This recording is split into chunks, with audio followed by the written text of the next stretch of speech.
and then you don't feel so good. So, on a day where I think a lot of us are exhausted by American politics, we can go take a visit to India another time, another place, and learn about other places in the world. So, welcome to everybody here and those online as well. And it's my delight to introduce Father Patrick Gnana from Madras in India. He was the head of the Department of Christian Studies at the University of Madras, which is an interesting institution. It is a public university, but has a Department of Christian Studies along with departments of Islamic Studies and Hindu Studies and so on. And Father Patrick was the chair of that department and professor in that department. In addition to being a well-published scholar and well-known as a scholar of Catholicism in India, you can look on the little sheet here and see some of his accomplishments. He was a visiting lecturer to teach a course at Harvard Divinity School on public religion, learning from Indian and American experiences. Harvard is known as the DePaul of Boston, I believe.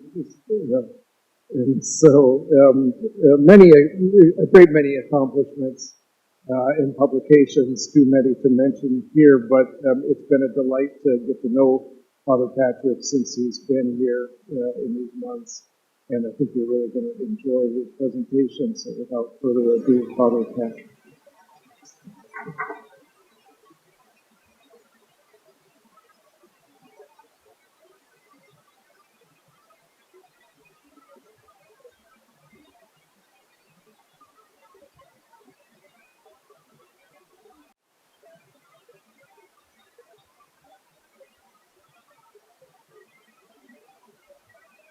Thank you, Professor Kavanaugh, for your very generous and kind introduction. It's a privilege to work under someone of your academic stature.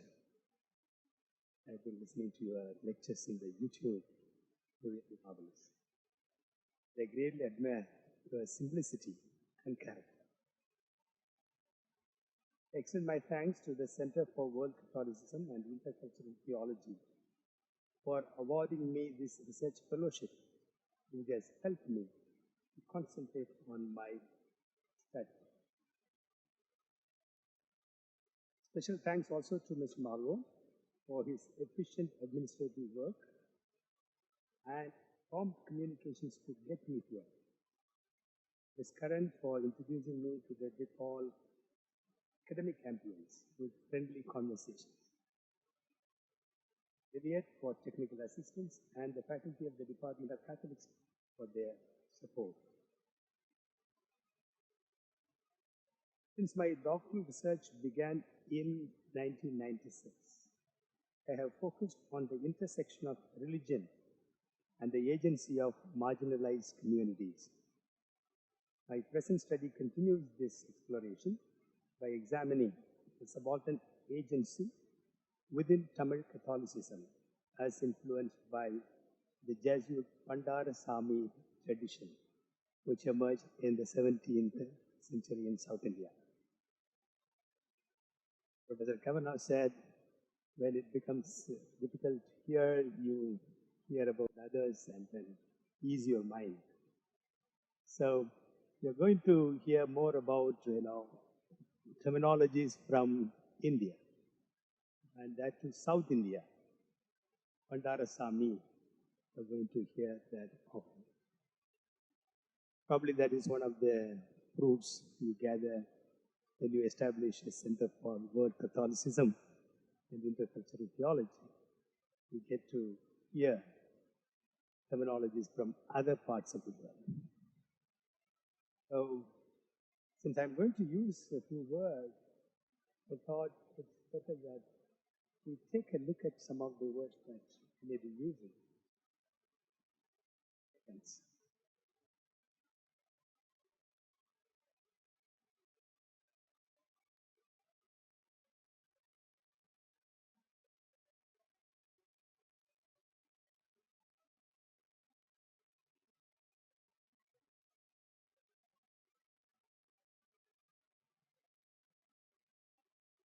You can look at the words as and when I mention them.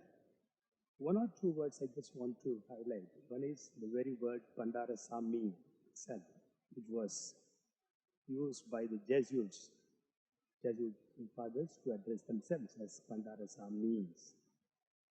Now, the root word is Pandaram, which was used by native Linkayat Shaivite priests or Yogis. It was also incidentally used by those who were the guardians of the temple treasures.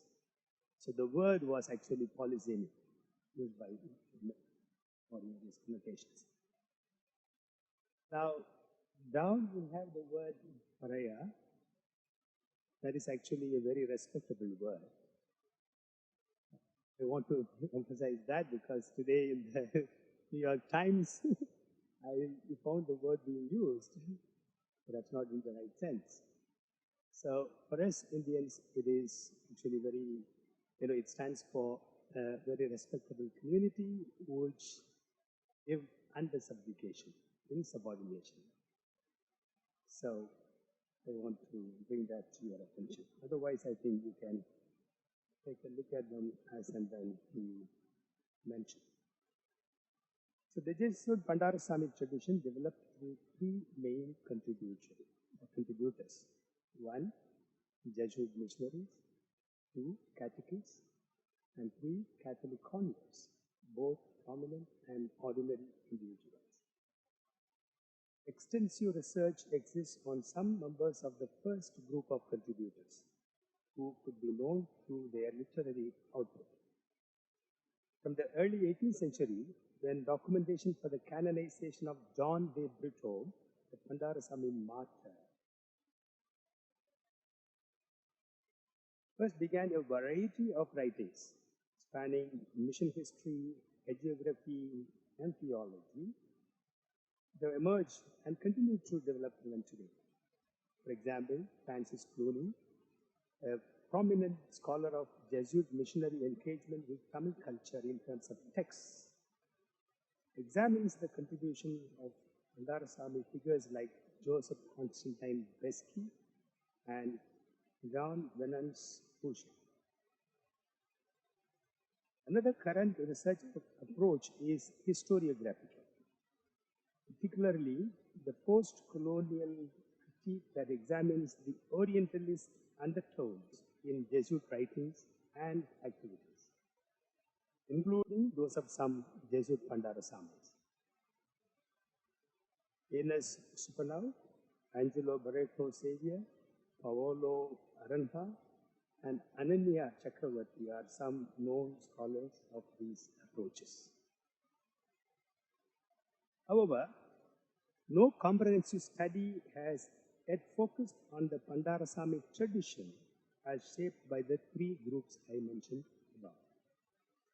In addition, the religious dimension of the subaltern agency among Tamil Catholics remains largely unexplored. My work aims to address this gap by exploring the intersection of Catholicism and the agency of marginalized communities in Tamil region. I recognize a challenge here. My own epistemological focus on subaltern agency may inadvertently valorize it, a risk of which I must become aware or be aware. Today's presentation draws upon letters written by 17th century Jesuit Pandarasamis, especially the pioneering figure Balthasar da Costa.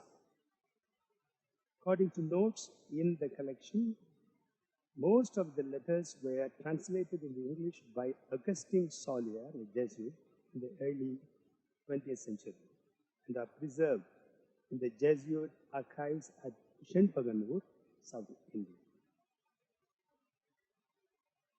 In the history of Indian Catholic missions, Jesuit missionaries such as Francis Xavier, Henricus, and others were active along the Tamil coast of South India from the mid-16th century. By the late 16th century, they had expanded inland to serve a small community of Catholics who had migrated from coastal regions to Madurai for work.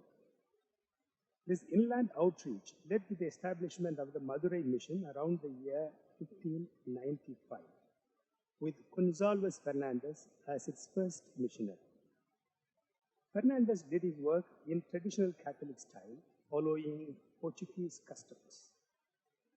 However, when Robert de Noble joined the mission in 1606, he encountered resistance to the Portuguese lifestyle and subsequently initiated the practice of accommodation by adopting the lifestyle of Brahmin sannyasis to appeal primarily to Brahmin converts. You may take a look at the terminology Brahmin sannyasi and Brahmin.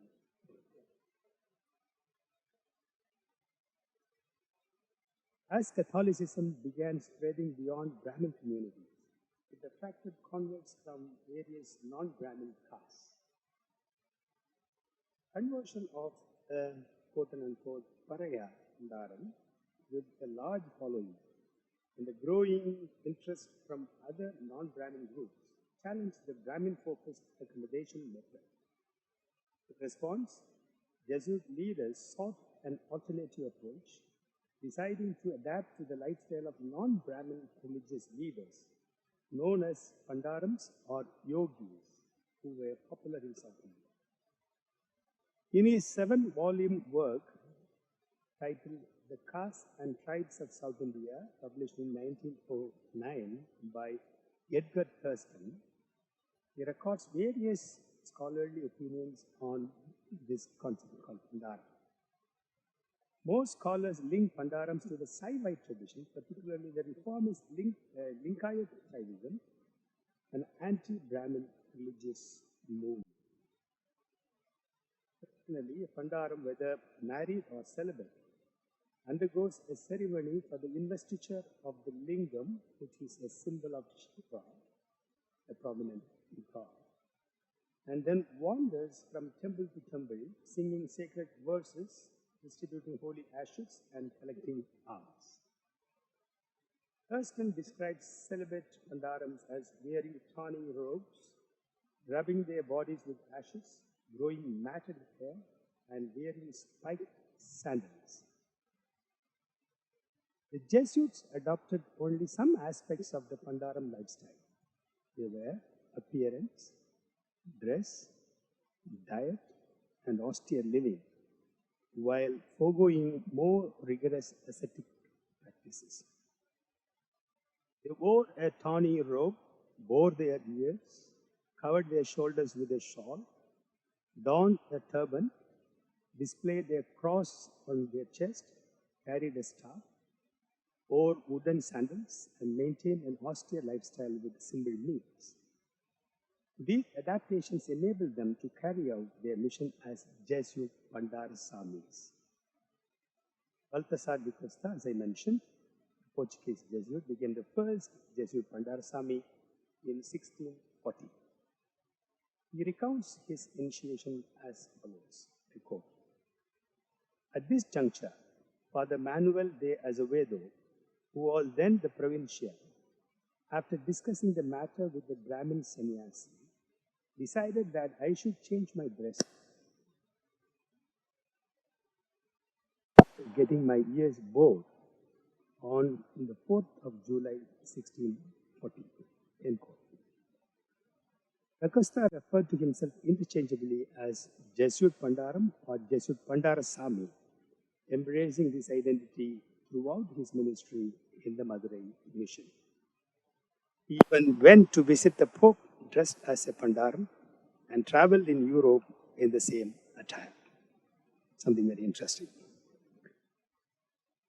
Following him, Emmanuel Alvarez, his companion, and the majority of the Jesuits in the Madurai mission adopted the Jesuit Pandarasami identity, a tradition that persisted until the Jesuit suppression in India in 1773.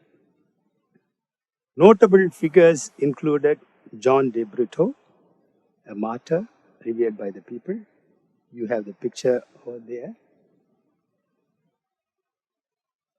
An artistic imagination of John de Brito. And Joseph Constantine Besky, a significant contributor to Tamil Christian literature. Other lesser known figures were like Andrew Freire, Anthony de Provença, Francis Lenus, Jean-Venance Bouchem, James de Rossi, Peter Martin, John Baptist Butari, etc., who also played key roles in establishing the Jesuit Pandarasami tradition in the Tamil region. Interestingly, aspects of this Jesuit Pandarasami tradition seem to survive even until today in some part of the South Indian region. This is interestingly a picture of a Jesuit priest now living, who has, part of this tradition. Some aspects of this tradition exist there in this. Maybe if we take a close look at it, there is also an element of Linkayat Shaivite tradition in this picture. Behind him in the church, the tabernacle is designed in that style. It's not very visible anyway. Let me now turn to the consideration of the catechist.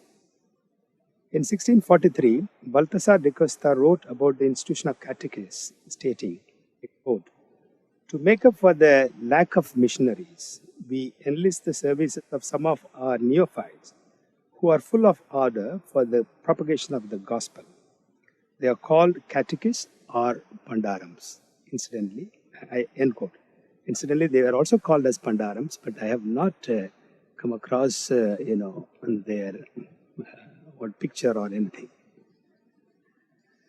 Da Costa mentions a few catechists by name. One, Savary Ryan, also known as Peter Xavier, known for his outspoken defense of the Catholic faith. He debated local Pandarams and endured hostility, torture, and imprisonment. And there are other names, Dairiam, Yesupadam, Yesuvadiyan. These are some of the names he mentions and writes about them. Among all this, he singles out one particular catechist who was a Pandaram, meaning a native Pandaram, before getting converted to Catholicism. He had a large following. Once converted, he brought all those disciples into Catholicism. Quote text from Da Costa, I quote, "To all these missionary helpers, I must add a Pandaram or Paraya catechist called Hilary. Before his conversion, his role as a spiritual master or guru brought him great authority and prestige." End quote. We thus see that important personalities had turned to become catechists. The list of catechists continues to grow through the 18th century, and they played a significant role in the spread of Catholicism.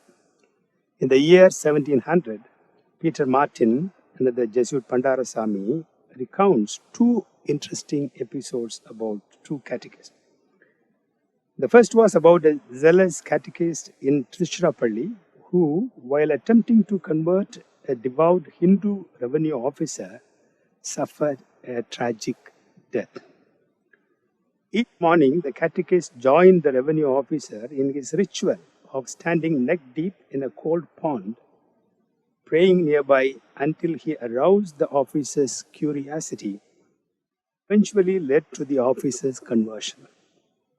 Fortunately, this prolonged exposure to the cold water led to the catechist's death.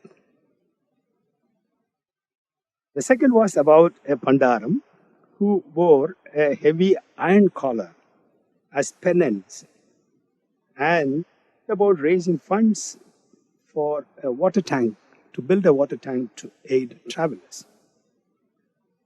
After a conversation with Jesuit Pandarasamis in the church at Kotar, I belong to the Diocese of Kotar, so in the church at Kotar, on the topic of the true God, he got converted and became a catechist, eventually ending up instructing Deva Sahayam, the only lay Indian saint, Catholic saint, until today.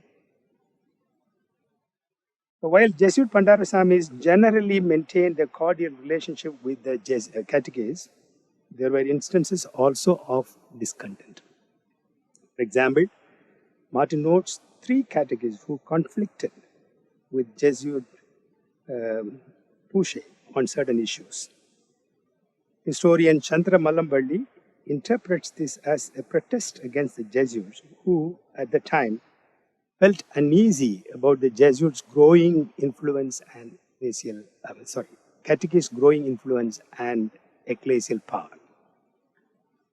Martin provides a different set of reasons for the conflict and concludes that they were finally reconciled.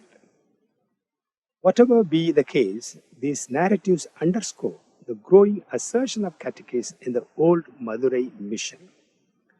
Margarita Trento's recent study on the organized training of catechists in the 18th century observes that while they were trained by missionaries, they often preached and evangelized independently. Some of them, as resident catechists, practically functioned as independent missionaries, while those attached to Jesuit Pandarasamis assisted them.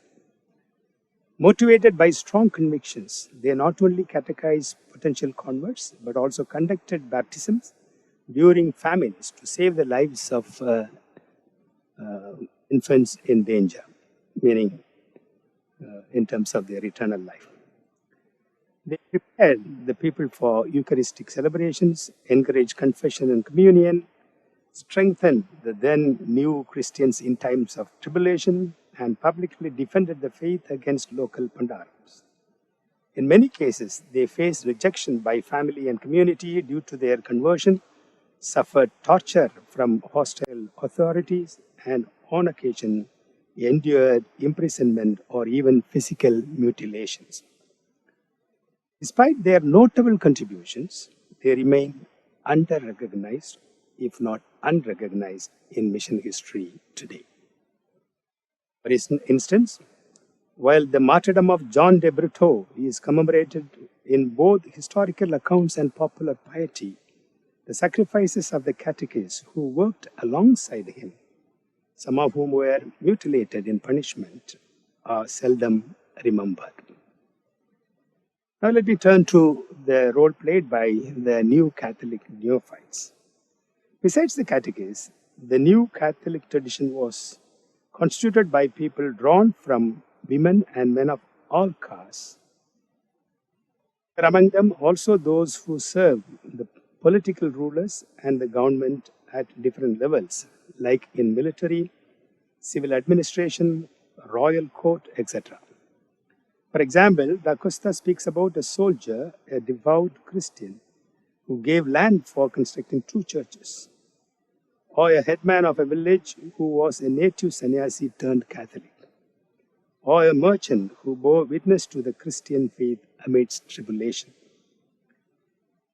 They were drawn in by a religious experience mediated through the sacramental experience of baptism, confession, Eucharistic celebration, communion, and other devotional activities.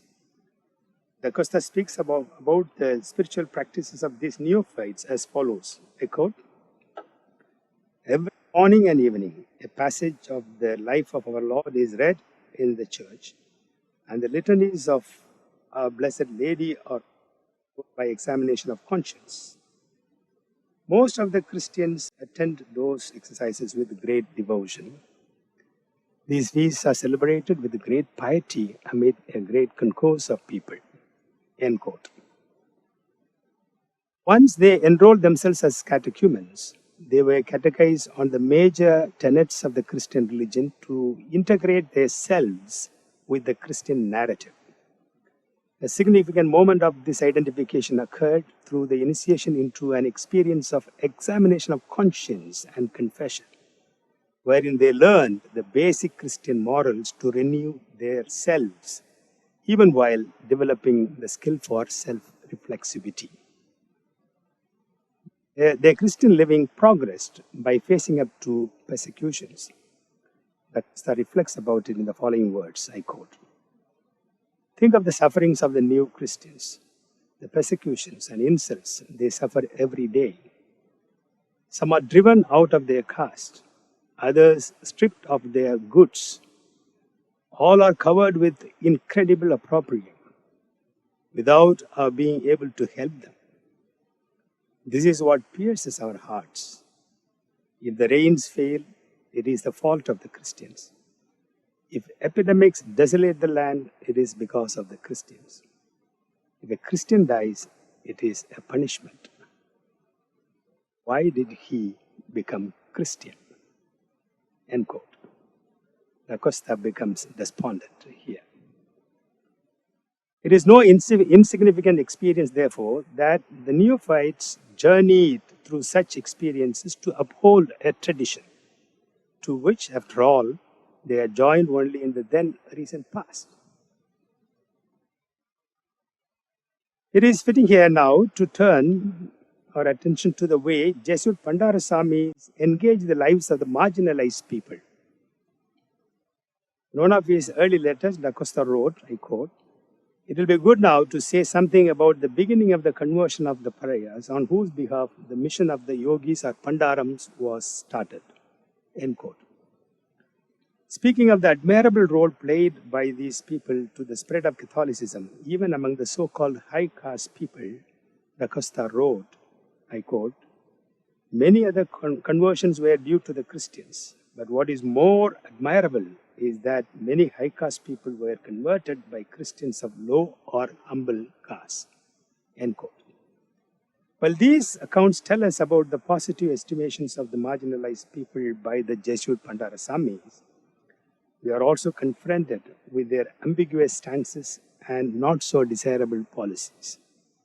From the early days of his mission, Da Costa was confronted with the practice of segregating the marginalized people within Catholicism. It begins with an episode of building a church in a remote forest. He writes, I quote, "The church was disposed in such a way that the pariah could hear Mass without entering it, for they had separate enclosure exclusively reserved for them, and the high caste had also their separate place." End quote.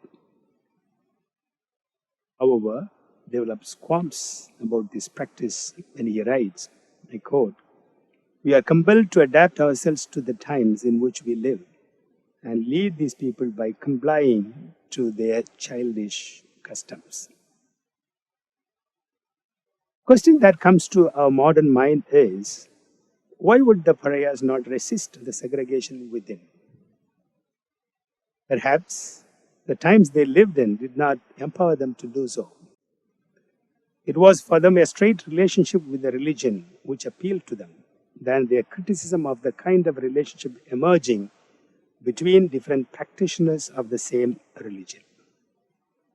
On the other hand, for the Jesuit Pandarasamis, it was a matter of being all to all in a Pauline sense.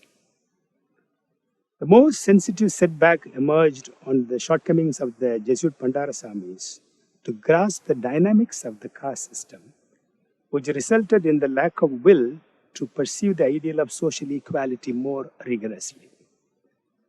Despite their general orientation to desire respect and equal treatment to the socially marginalized, their own felt need to establish themselves on par with the higher castes of India, to free themselves from the defiling identity of the Parangis. You can take a look at the defiling kind of tag.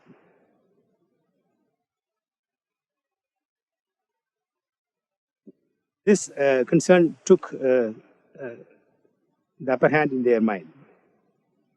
This felt need was so acute that a Jesuit Pandarasami, Antony Proenza by name, even requested his European contact to find and send him an ointment that could change the color of his skin forever. The problematic, however, was in their inability to understand the entrenched nexus between native religious traditions and the caste system. It began with the Robert de Nobili and continued through the Pandarasamis. Though they placed high theological value on their option for the socially marginalized, they struggled to translate the value into practical attitudes and missionary policies. Furthermore, Their diatribe against native religious sects as idolatrous prevented them from exploring the potentials of other religions for an egalitarian society. They did not even care to learn the native Pandarasami Linkayat Saivite tradition, which itself had reformist features with the tenets of one God, ethics of equality, anti-pollution, religious aesthetics, etc., which go to add to their inadequacy to take on the discriminatory caste system. Finally, what do I make of the study of Jesuit Pandarasami tradition for now? Firstly, it is of historical value. The missionary history of the Jesuits and the history of Catholicism in the Tamil region of South India will certainly be enriched by unearthing the knowledge of this tradition. The impressive volume of information I have been able to collect from archival and other literatures will immensely add to history writing. Secondly, the study brings to light the crucial role played by catechists and ordinary neophytes in encountering, integrating, and spreading the Catholic faith in the Tamil region. It will shed light on the agency of these hitherto excluded agents of Catholic history. Ananya Chakravarti's observation that the political ambience of the time under the Nayaks, they were the kings at that time, facilitated the assertion of the non-Brahmin caste will also throw light on the subaltern agency of the Catholics. Thirdly, the study will throw more light on the dynamics of caste within Catholicism as found in the attitudes and activities of not only the Catholic neophytes, but also in their kith and kin and those in the wider society. Fourthly, the study will bring to light the religious dimension of the subaltern agency of the people. I would like to dwell upon it a little more. The Pandarasami tradition gets constituted by religious activities like one, the Jesuits adopting the Pandarasami identity and getting involved in their mission. Two, the lay catechists acquiring the knowledge of Catholic faith and catechizing others. And three, the simple Christians learning to live according to the newfound faith, which included getting catechized, learning to pray, participating in spiritual devotion, celebrating Catholic feasts, building churches, caring for the sick, involving in public disputation with native Pandarams, facing up to persecutions, etc. In terms of beliefs, the Jesuit Pandarasamis entered the terrain with the Catholic theological tropes of one true God, salvation of souls, eternal life, heaven and hell, one true religion, falsehood of idolatries, evil designs of devil, etc. In addition, they also introduced certain aspects of the quote-unquote secular Western humanism like individuality, human dignity, future-orientedness, freedom of the mind from obscurantism and superstitions, reasonability, and the like.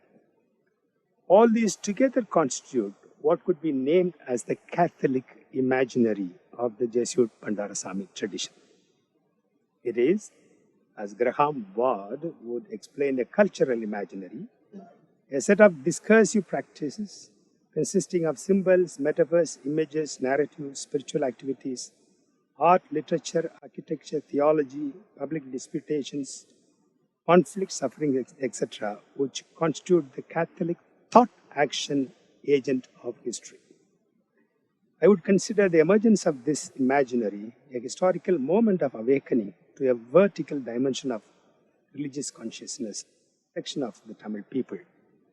The Catholic imaginary enkindle the religious intuitions of the natives to look beyond the existing traditions. It may then be an aspect of the verticality of religious transcendence that Jesuit Pandarasami tradition introduced to the Tamil soil. Thank you.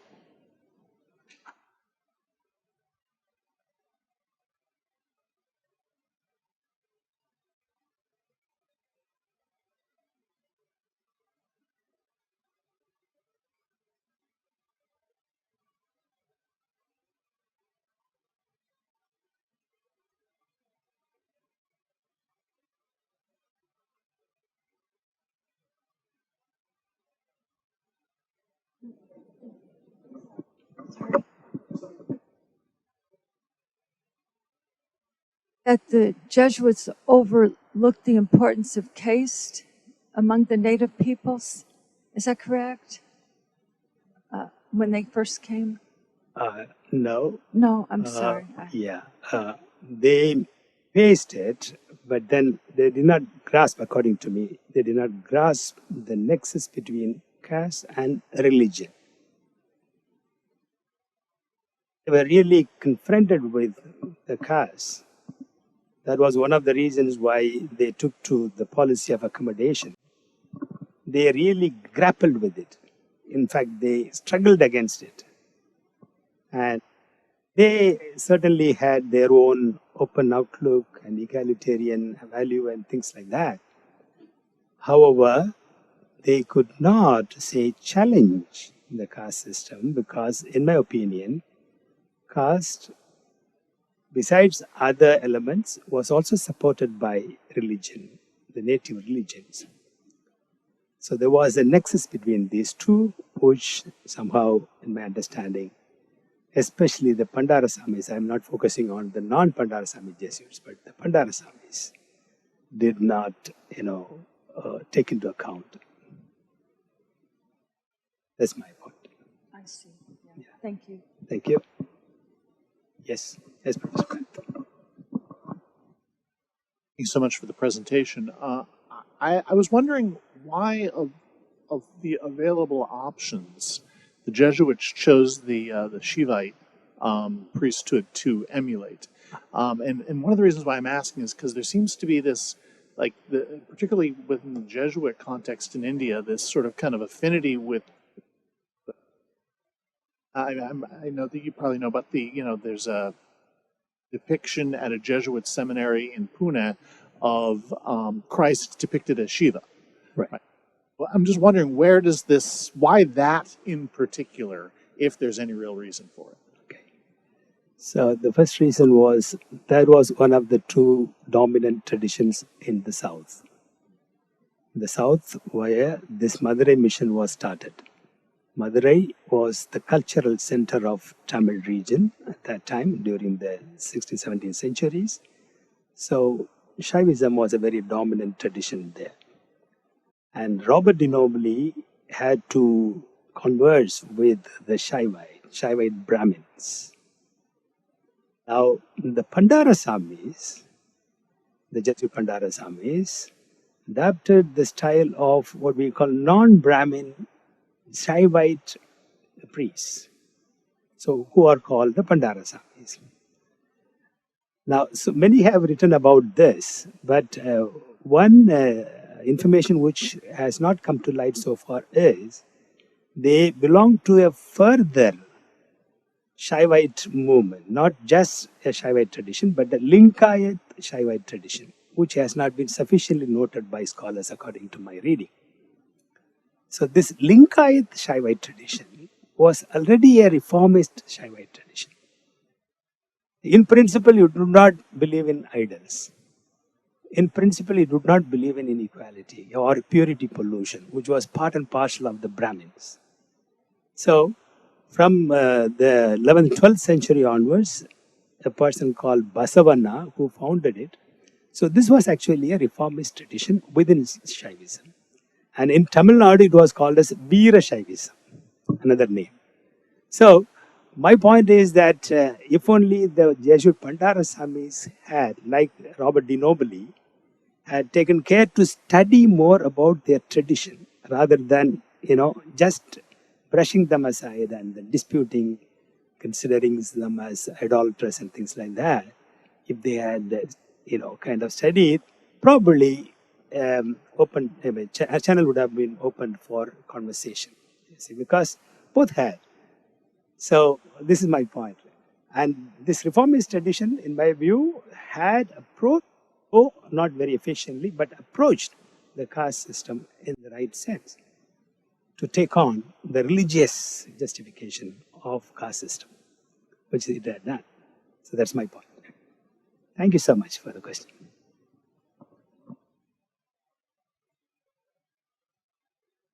Presentation. I was wondering if you might discuss a bit how the Portuguese suppression of the Jesuits, which instigated by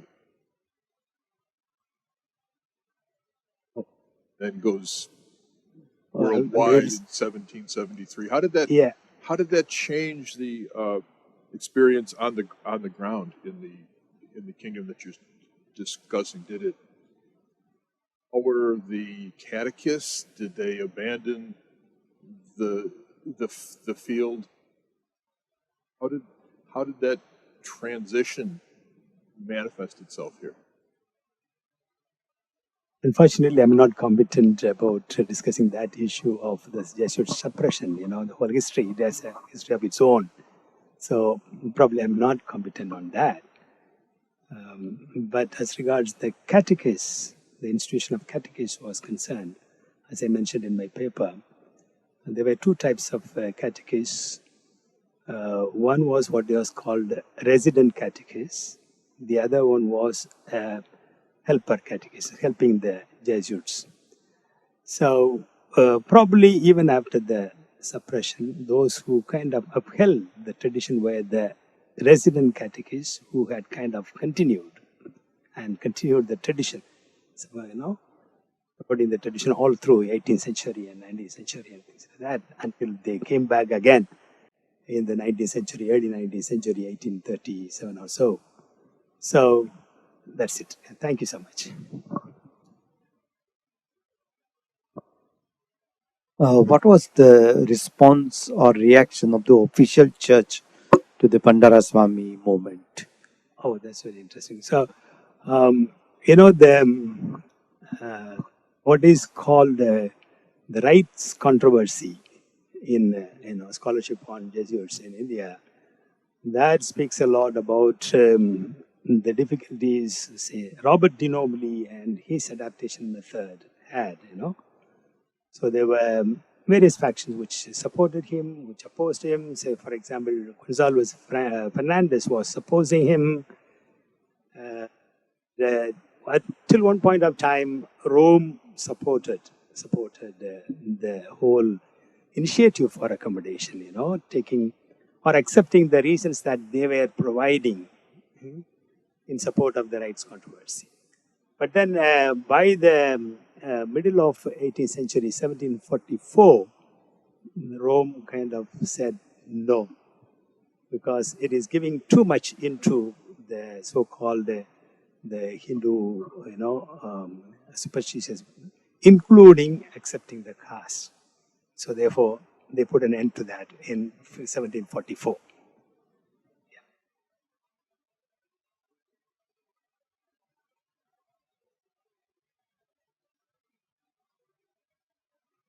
So, could you say a little bit about lower caste or outcast converts to Catholicism in this era? First of all, were there, and how many of them were there? And secondly, what were they looking for in converting to Catholicism? Would it help them to escape the caste system, or not? Why would you approach a Catholic Pandarasami instead of a local a Hindu Pandarasami?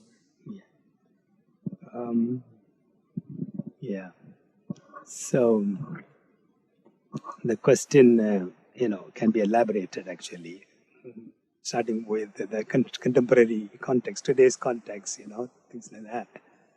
So it is said that about 65% of Catholics are so-called Dalit communities or the lower caste in Catholicism. About 65%. That's what they claim. But then they are not sufficiently represented in decision-making bodies even today. That is the situation. Catholic Church. Speaking about Catholic Church. Yeah. So, of course, outside of Catholicism, outside of Christianity, that's a different point, and it is a whole lot of debate on reservation and things like that for them. All those things are there. That's another matter. Now, within Catholicism, the representation is not yet, justifiable. Now, why would they convert to Catholicism? That's a question. In fact, that's one of the reasons I was also drawn to this study. It is generally stated by sociologists, by historiographical writers and things like that, generally stated that they converted for various kind of quote-unquote benefits, economic, social, political, and things like that. If this is out there, speak about conversion, immediately you get these reasons, or tons. Not only Christians, but others, sociologists of religion in India, they always say, oh, they converted for the sake of food, rice, this, all these things, you see. So that was one of the reasons for me to take up this study. Why, in the first place, what made them to convert? That was my question. So you are striking at the chord. So my point is that there were also what we call religious experiences which got exchanged. That's why I mentioned about, say, some Pandarams, say a Paraya Pandaram who had about 700 followers, disciples who converted. It was not for the sake of benefits or livelihood and things like that. He was already a powerful person. So like that catechist who suffered persecutions. So why did they? That's my question.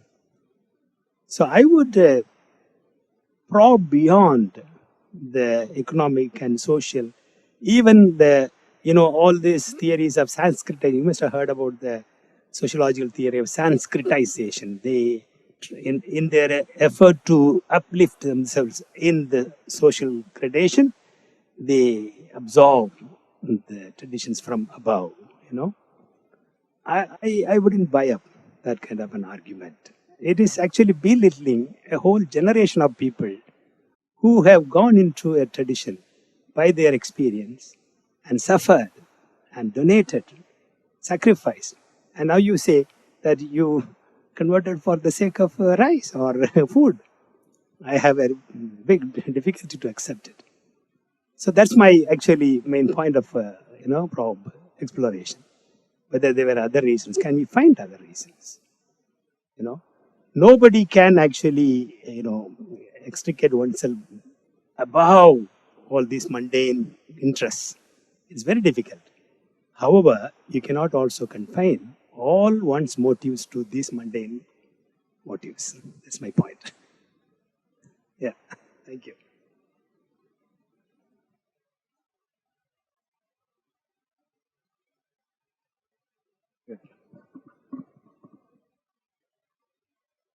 I would like to know, was this Pandarasami adopted also with other orders? Were the other orders in Tamil Nadu or in India? And if they interacted with each other, or how was it? The Jesuit Pandarasami compare?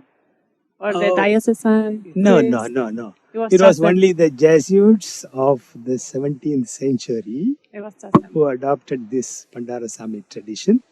And they continued till the Jesuit order was suppressed in India in 1773. And after that, I was surprised. I showed you another picture of contemporary Jesuit. I was surprised to hear that they have some aspect of this Pandarasami tradition still living there in the northern part of South India, meaning in Karnataka. So otherwise, it was not accepted by other congregations or other. No. And also, I was wondering how was it for women in this Pandarasami yes, tradition? that's a good question. What was the role, and could they also be catechists? Right. Right, that's a good question. Thank you so much. So, this Edgar Thurston, whom I quoted, one of the anthropologists, the colonial anthropologists who had edited those volumes. So he says it was an institution of its own. it was not attached to any particular caste or gender. So it was an institution of its own meaning, that when one wants to, say, go about religious mendicant life, by renouncing one's family ties and properties and things like that, go about and keep repeating religious verses and visiting temples and things like that, one becomes a Pandaram, according to him and few scholars, However, there are those who always associate this Pandaram or Pandarasamis with a particular caste.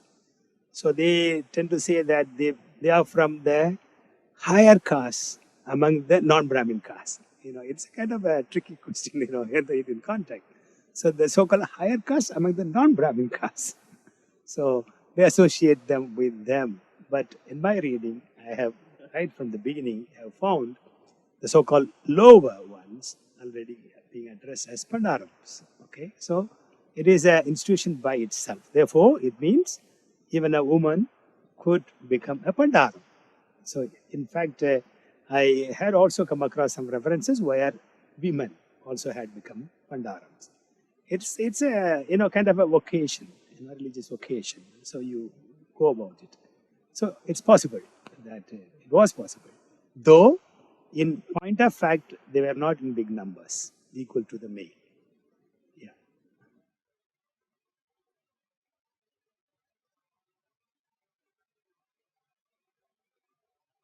So in the language of the university here, cultural appropriation is a bad thing. Appropriation is a good thing. Mm-hmm. And so I wonder if you could just reflect on what is the difference between cultural appropriation and enculturation. What would be the reaction if a European priest today were to go and dress like the Indian priest that you just showed on there? Would that be seen as proper enculturation, or would that be seen as a kind of improper cultural appropriation? Okay, thank you for the question.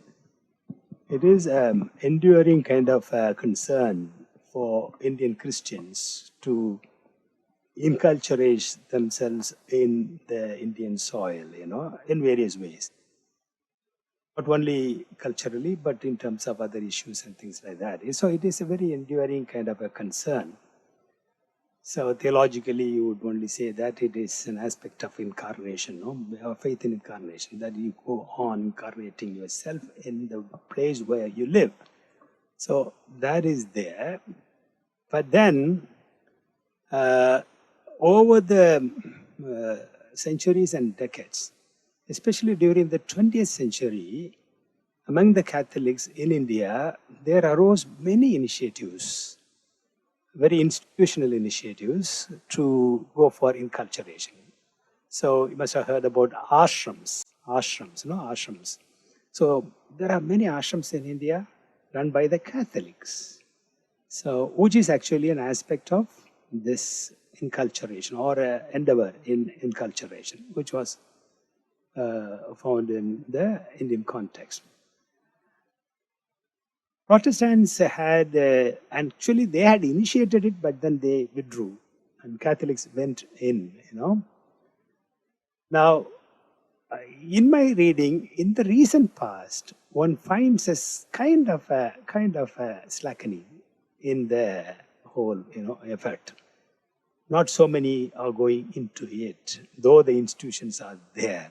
Those who had started had passed away, so therefore now they are there, but they're not with people Why this kind of, drying up, So reasons are many. One among them is that you become a suspect in front of a radicalized so-called Hindutvavadi when you say you want to inculturate.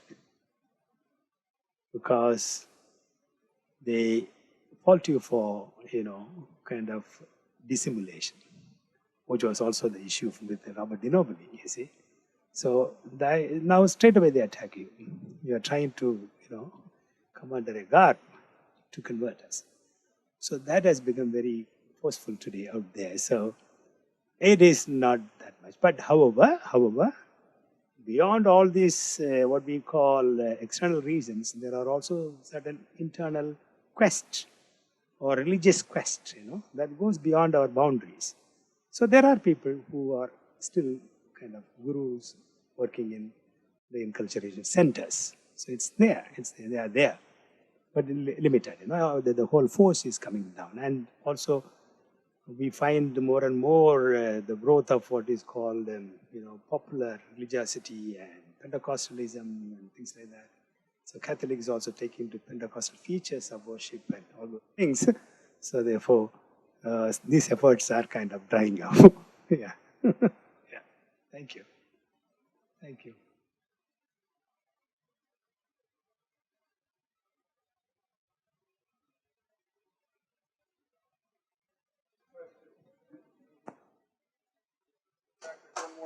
Thank you. Thank you. Thank Father Patrick one more time. Thank you so much. Wonderful. Yeah. I really enjoyed my days here at the center. It's been a delight to have you here. Thank you so much for awarding this fellowship to me. Thanks everybody for coming. We have a few upcoming events as well, and those are listed on that sheet. Are they?